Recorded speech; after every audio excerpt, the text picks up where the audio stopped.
Mic check, sound check. On the video?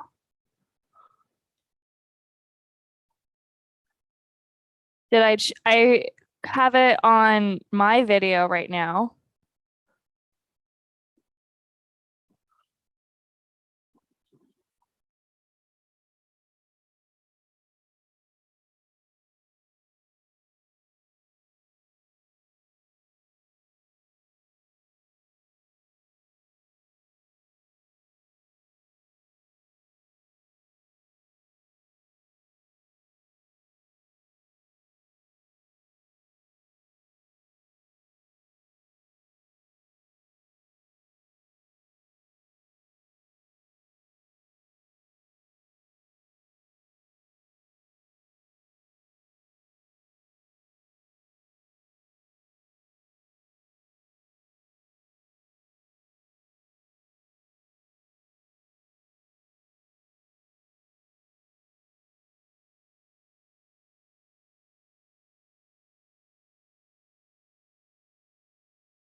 Hello, and welcome to today's interactive story time, presented in partnership by the Northwest African American Museum, the Pacific Science Center, and One Medical. We would like to begin by acknowledging that we are on the traditional land of the first people of Seattle, the Duwamish people. We honor the Coast Salish people of this region. We acknowledge that we are on the unceded ancestral lands of a people who are still here, continuing to honor and bring to light their ancient heritage. We at NAAM, the Pacific Science Center, and One Medical are excited that you've joined us today for our family-friendly, child-centered interactive story time. We at NAAM bring culturally relevant stories to you every second Sunday. And we have a special guest reader today, 8-year-old Fitz Bell. You know, October is National Health Literacy Month. During this month, we strive to encourage health literacy action by building a community where all individuals have access to the highest quality health outcomes. Together, we can make health literacy a priority and ultimately improve health outcomes across our entire regional community. That is what Health Literacy Month is all about. And the highlight of our Health Literacy Month is today's interactive story time with you, your families, and some amazing guests. Our conversation is focused today on respiratory well-being. That deals with breathing, your airways, and your lungs. We are so excited to hear the story of Fitz the Smoking Dragon by Dominic Fitz Crane and Mabel Crane. And also, we're excited to hear today from Dr. Jennie, a local medical professional. Our friends at the Pacific Science Center will lead a live science activity today as well. So tell a friend right now to tune in. No one wants to miss today's interactive story time. Enjoy this special edition that centers Health Literacy Month. Our interactive story time today is all about health and wellness. So thank you for tuning in. Enjoy today's story time, enjoy the activity, and I'll see you again shortly. Thank you. Hi, welcome to NAAM's Interactive Storytime. I'm Fitz Bell, and today we are taking a trip to One Medical. Fitz the Smoking Dragon, written by Dominic Fitz Crane II and Mabel Danny Crane. Mommy, my chest feels funny, I said while taking deep breaths. What do you mean your chest feels funny? My mom said with a worried look. Oh my gosh, Fitz, you're wheezing, Mommy said as she listened closely. I'm not sure what that means, but it must not be a good thing. Mommy yelled for my dad. Dom, we are going to the hospital now. and away we went.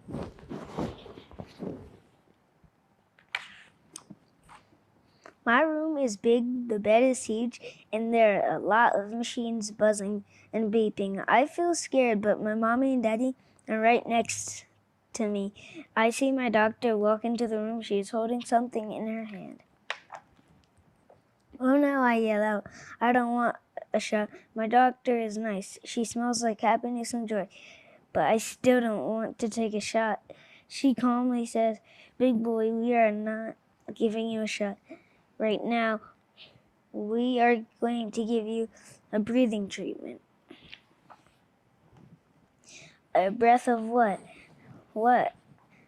I tried to yell, but my voice was like a horse, and I felt so sleepy. The next thing I know, my mommy placed a mask on me and told me to try to relax. Oh man, I felt so sleepy. I had a dream, or at least I thought it was a dream. I felt my skin and it was green and scaly. I looked at my feet and they looked like a dragon. OMG, I'm a superhero. Nathaniel and Theodore aren't going to believe this. I look so cool and I can breathe better. I don't hear the wheezing my mommy heard, and my chest no longer feels funny. Is it time to go home yet, Mommy? Not yet, baby. The doctors want to monitor you for a few days and make sure the medicine they prescribe works well for you before we go home.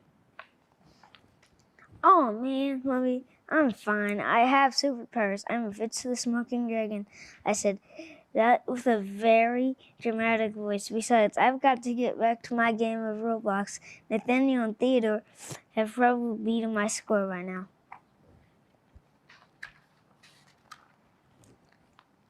So I hear you have superpowers, man. Wait, how did you? Your daddy and mommy told me. How about you tell me all about these superpowers? Well, Dr. Happiness and Dr. Blocker. My superpowers are activated when I use my inhaler or nebulizer. Really? That sounds super cool. Yeah, it is. I transform into Fitz the Smoking Dragon so that I am not afraid of my breathing treatments, which help me breathe so much better. Can you show me? Dr. Blocker asked. Sure, Fitz responds excitedly. Hi, Fitz.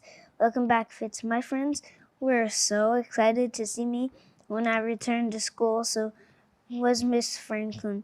I missed the Valentine's Day party because I was in the hospital, but they made it up for it because we had a welcome back party, a welcome back Fitz the Smoking Dragon party. I got to tell all of my friends and Miss Franklin about my superpowers.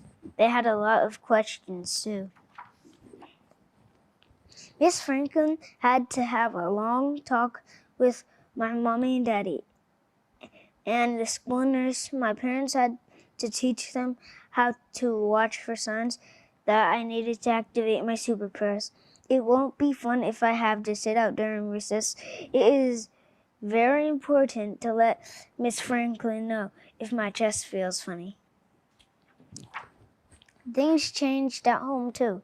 Dr. Blocker did food allergy tests and found out I have a lot of food allergies, and a lot of my favorites had to go. Although it's fun to transform and be a superhero, it doesn't feel good to not be able to catch my breath.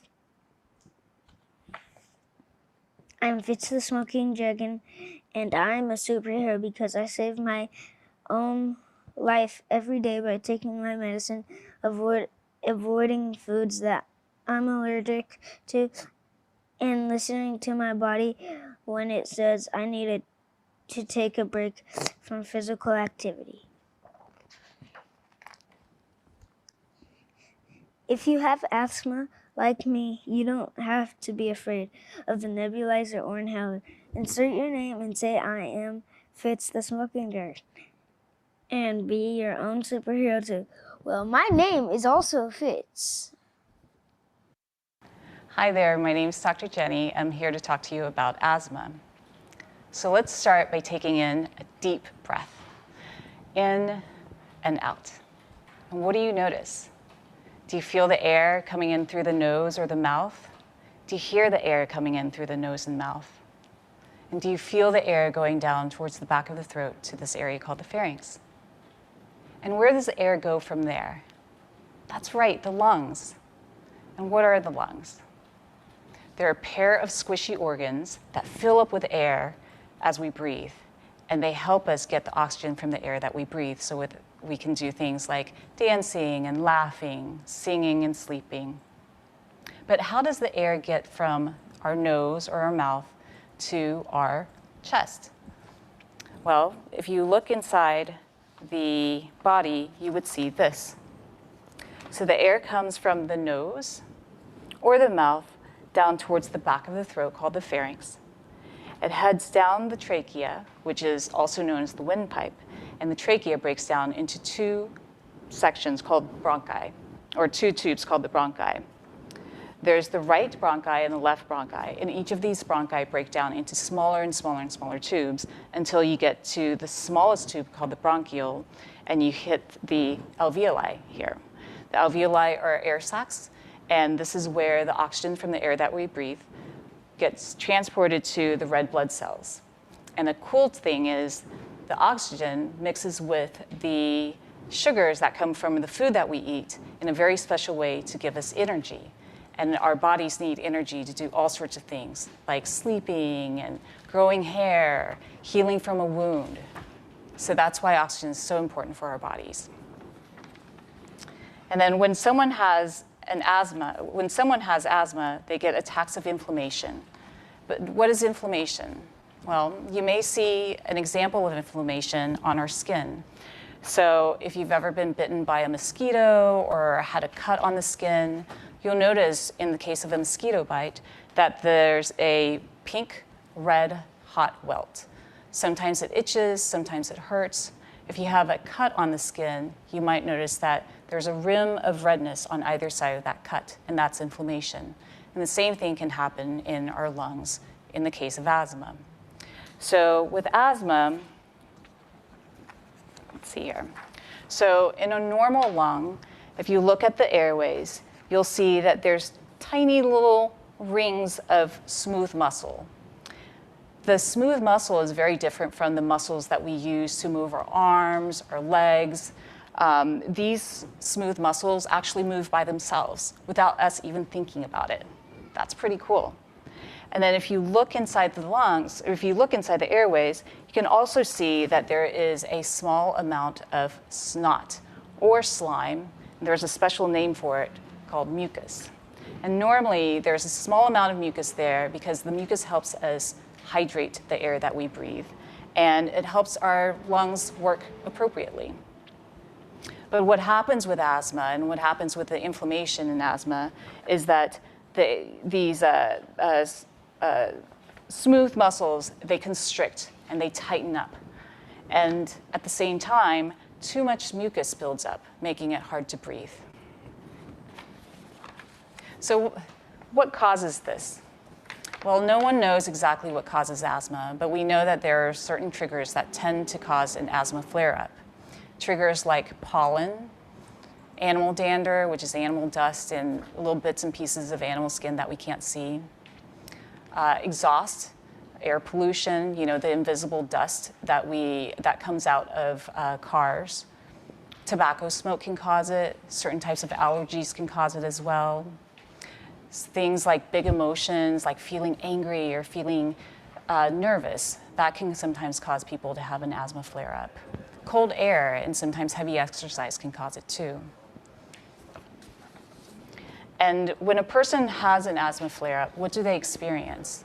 Well, they can have anything from feeling tired, not knowing why they feel tired. They might not be able to run as hard or as fast as they want to. They might notice wheezing, which is that sound, a special whistle in the chest. They can cough. They can feel like they have a rubber band, a big rubber band around their chest, and they're trying to breathe against that. Sometimes people describe asthma flare-ups as breathing through a very small straw. And it can be quite scary. Luckily, there are medicines that we can take for asthma. There are two main types. One is the rescue medicine, and these work by opening up the smooth muscles in the airways quickly. They come in the form of an inhaler that you can take to school or use at home, and they're also the same medicines that people who go to the hospital receive, much like what Fitz received in the hospital when he was having his asthma attack. The second type is the controller medicine, usually of steroids, that helps to get rid of inflammation, and these are medicines that you have to take on a day-to-day basis. There are also things that we can do to protect our lungs against asthma attacks, and these include keeping the air that we breathe as clean as possible. So making sure that there is no tobacco smoke, keeping the windows closed, keeping flowers outside the house. If you have pets, keeping them outdoors, or sometimes not having any pets at all.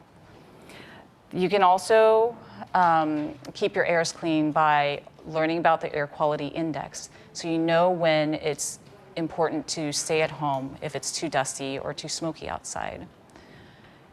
Eating healthy, exercising on a regular basis is also good to keep your body as healthy as possible. And we also want to keep from getting sick. So washing the hands very frequently, avoid touching our faces so we don't catch colds, which can be a trigger for asthma as well. Even though asthma can have a huge impact on the quality of your life, it is possible to live a normal and healthy life as long as you take care of your lungs and the air you breathe. Talk to your healthcare provider if you think you might have asthma, because it will be important to get the right medicines and make sure you have an asthma action plan to know when you're supposed to take your medications and to know when you're supposed to get more help. If you know someone with asthma, imagine how they might feel not to be able to breathe, and be kind to them. Ask them how you can help. And if you see a friend who looks like they're having trouble breathing, ask an adult for help. You may save a life. Hello everyone, Fatima here with Pacific Science Center, and PacSci is just so excited to be joining NAAM for this interactive story time.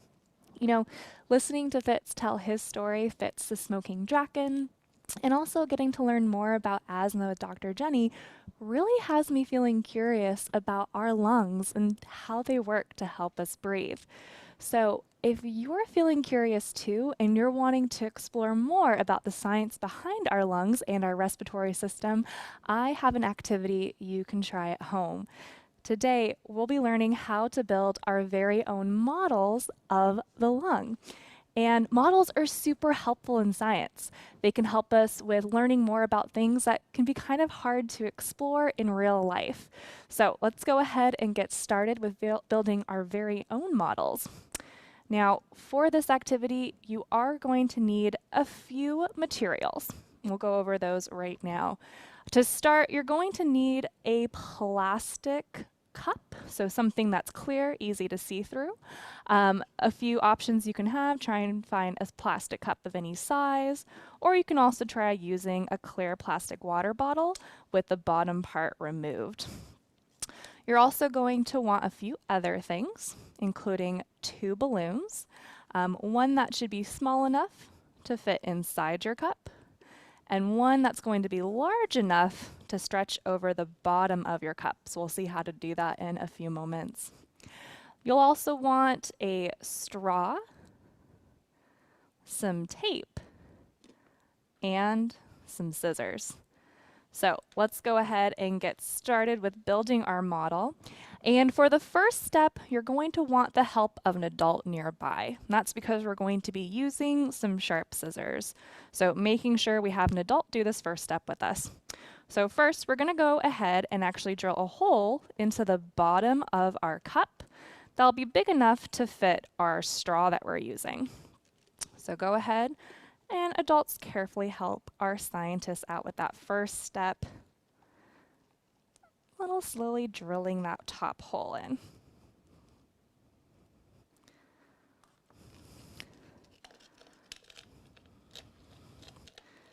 All right, once you have your hole started, you can double check, make sure that your straw is going to fit in there. And if you're needing to make it a little bit bigger or a little bit smaller, go and try experimenting with that size. Once you have your hole drilled into the bottom of your cup, we'll go ahead and set that cup aside for just a moment. And the next step is going to need your straw and your smaller balloon. And so we're going to go ahead and actually stick that balloon, the opening, right over one end of our straw. And we're going to use a piece of tape to actually secure the balloon to the end of the straw here. So that tape can just go around the balloon at the bottom of the straw on that end you've attached it to. All right, nice. So your balloon should be attached down there. And if you actually try practicing at home, you should be able to blow into your balloon using your straw. Perfect. All right, our next step is going to be sliding our balloon attached to our straw into our cup. So we're going to go ahead and take the side of our straw without the balloon and slide that into that hole that we have drilled into the very bottom of our cup. And then go ahead and pull the straw through so that your balloon has plenty of space hanging here above the bottom of that cup. All right, our next step is going to be securing that straw where we've added it. So we're going to take some pieces of tape here and go ahead and actually just add that to the base of our straw here. So making that nice and secure. We don't want it wiggling around too much once we have our model ready to go.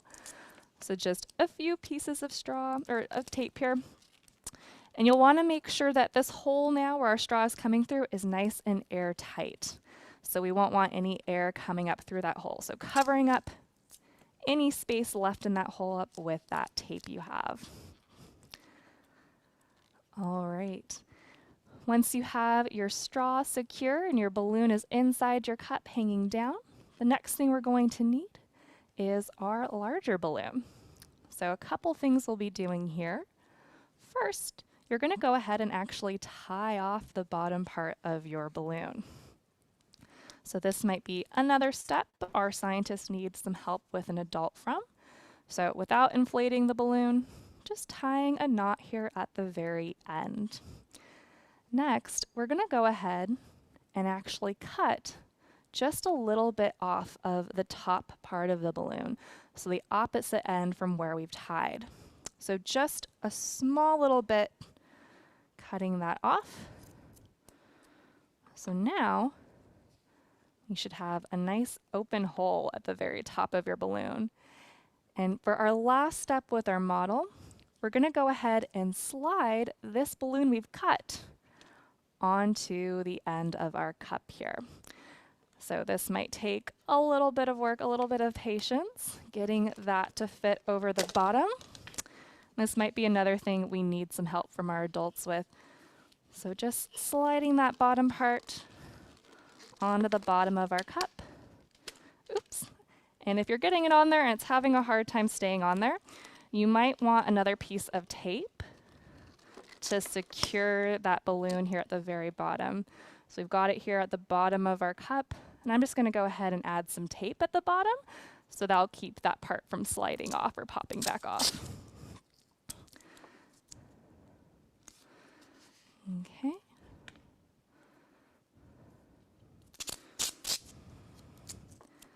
And a little bit more tape here, just around the base, securing that balloon on here. And there you have it, a model of our lung. So let's go ahead and try this out. So for us to start with our model, we're going to go ahead and actually model taking a deep breath in. So when we breathe in, a muscle inside our bodies called our diaphragm is actually going to be pulled down. So here in our model, we have our balloon at the bottom of our cup opening being pulled down. And as our diaphragm gets pulled down, what do we notice happening inside the cup here? You might start to see that balloon inflating and deflating. So Here we are taking a breath in.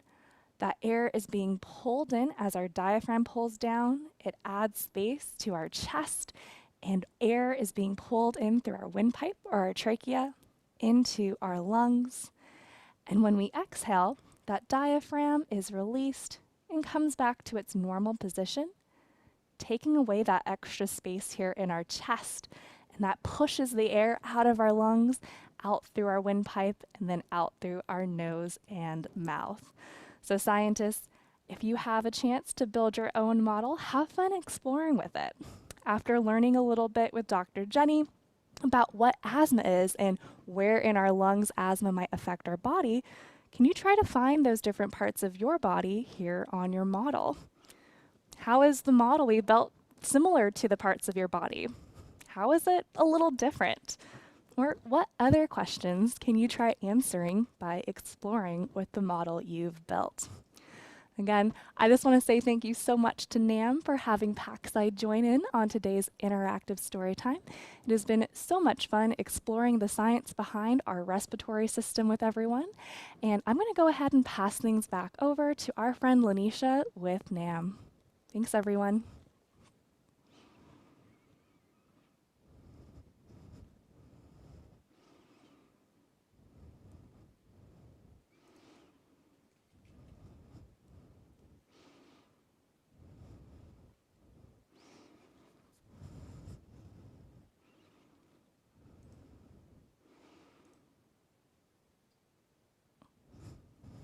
Wow, what a fun activity this has been. My goodness. Thank you, Fitz Bell, for that wonderful reading of today's book, Fitz the Smoking Dragon. Fitz Bell, you are an absolutely wonderful reader. Thank you for reading that story today. And thank you to the authors, Dominic Fitz Crane II and Mabel Danny Crane. Thank you for offering this important story to the world. And thank you for allowing us to share it with our viewing audience today. Thank you, Dr. Jennie and One Medical, for sharing such important lung wellness information. Thank you, Fatima and the Pacific Science Center for such a fun live science project. I hope you all who are viewing will get a chance to watch this again and try that activity at home with your supplies. We thank NAAM's Interactive Storytime sponsor. Our Interactive Storytime is powered by PNC Bank. So thank you, PNC Bank, for today's support. This has been a phenomenal Health Literacy Month partnership. Thank you all for tuning in today and joining us for this special edition of our interactive story time, all about health, all about wellness. 365 days a year, the Northwest African American Museum advances justice and equity through education and the arts. And our partners, the Pacific Science Center, ignites curiosity and fuels a passion for discovery, experimentation, and critical thinking. We invite you all to follow these two organizations on social media and join us as members. Be sure to tune in next week to meet the descendant of Harriet Tubman on Sunday, October 17, during NAAM's next Descendants Series program. And be sure to see the upcoming exhibition at the Pacific Science Center called Hockey, Faster Than Ever, which opens on November 1st. There are lots of opportunities to engage, both with the Northwest African American Museum and the Pacific Science Center. And we thank One Medical for all of their support to the community with medical information. So thank you all for tuning in today. We'll see you again next time on our interactive story time. Thanks. Bye-bye now.